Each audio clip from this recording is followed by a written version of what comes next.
Don't you love how we Catholics practice what we preach? I'm here today to tell you about one of the big patrons that we have here at ACU. In fact, he's so big that we gave him to our Melbourne campus because us Melbourners, we're pretty cool, so we need a cool patron. And this patron is St. Patrick. St. Patrick is so big that he's one of the few saints that trumps the Lent season. So because we have St. Patrick's Day in the midst of Lent, we are encouraged to feast instead of fasting on that day. So although I'm giving up drinks for Lent, I'm going to be having a few Guinnesses for St. Patrick on that day. That's how big he is in the Catholic Church. And that's how big he is in our culture, in our society, in ACU. But he's a special patron saint, particularly for Melbourne Campus, and for three reasons. Reason number one, let's look at Mary MacKillop. She is our main patron at ACU. So I want you to come over here. Let's have a look from her point of view. Have a look over here. Let's look to see where Mary MacKillop is looking. What's she looking at? As you can see, her gaze is caught by the cathedral spires, by St. Patrick's Cathedral. And why is it St. Patrick's Cathedral? Why? Because Mary, as an Australian Catholic, a lot of her faith was built up on the Irish Catholics that were here. Mary herself wasn't Irish, but the Irish Catholics who came to Fitzroy, who came to this area, they were the heart of the Catholic faith. And of course, St. Patrick, being their patron, became our patron. The second reason? Well, I'll let some of our staff point the way by answering the question, what St. Patrick's Day means to them. It's a day of celebration, coming together, wearing all things green. Yeah, for me, I think as well, it's celebration. I probably don't know too much about the background of St. Patrick's Day, but I definitely involve myself in the festivities. I love a pint of Guinness, love catching up with friends, and I'll definitely be hitting a pub or two, I think. Green and Irish. I know it has to do probably with a saint. A lot of drinking, for sure. Camaraderie and revelry. My paternal grandmother was Irish, and there was always that feeling of closeness to it. So I quite enjoy that, but I also enjoy the festivities that the Irish get up to as well. Bigorra. Friends, a few beers, and usually eating some form of potato.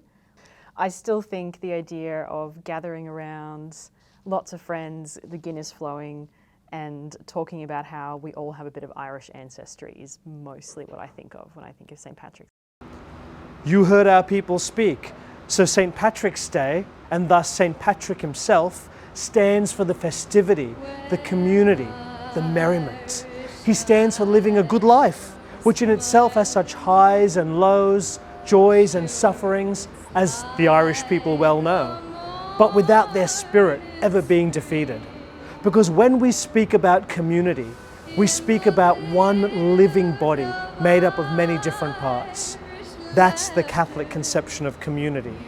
St. Patrick united the Irish people under the Catholic faith, and that spirit kept the people going through all their trials and gave them their reputation for merriment and humour, in spite of the tyranny, the potato famine and the immigrant experience. With Patrick as one of our patrons, we want ACU to be a community like that, able to support each other in the midst of their lows and celebrate with each other at the peaks of our highs.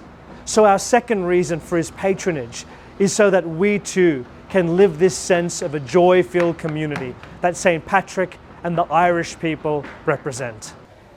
And finally, this is a man who was captured by pirates, taken to Ireland, the country of his captivity, escaped from Ireland, went back home, had a conversion, was made a Catholic priest, and then decided to go back to Ireland, the country of his captivity, and single-handedly converted the whole country to Christianity. I want you to have a look at the face of the man sculptured here today. What do you see? You see character, you see a bit of cheekiness, a bit of mischief. And I guess the real man would have had to be all these things to have had such an influence as he had upon one whole country, and via that country upon the whole world. But why? What made him who he was? Why did he do these things? Where did the courage, where did the personality and character and the great guts come from? But it all came from one place, and that was his faith. St. Patrick was a man of faith. Hey, he was a Catholic bishop. Faith was everything to him. Take a good look at him.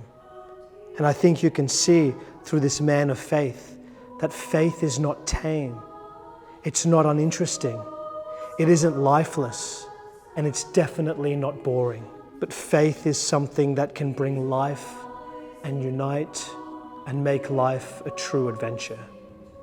I'd like to read to you some of St. Patrick's writings, and that really shows how much faith was his concrete, his foundation, how it surrounded him and protected him. So let's have a look at St. Patrick and hear some of his words.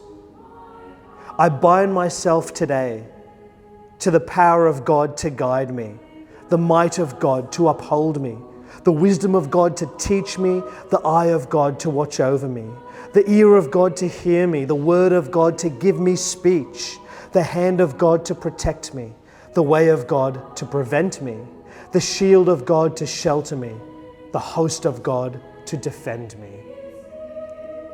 This is the man who we celebrate on St. Patrick's Day. This is the faith we celebrate St. Patrick's Day. It gives us life, it gives us joy. There's eating, there's drinking, there's merriment, but it all springs forth from this faith.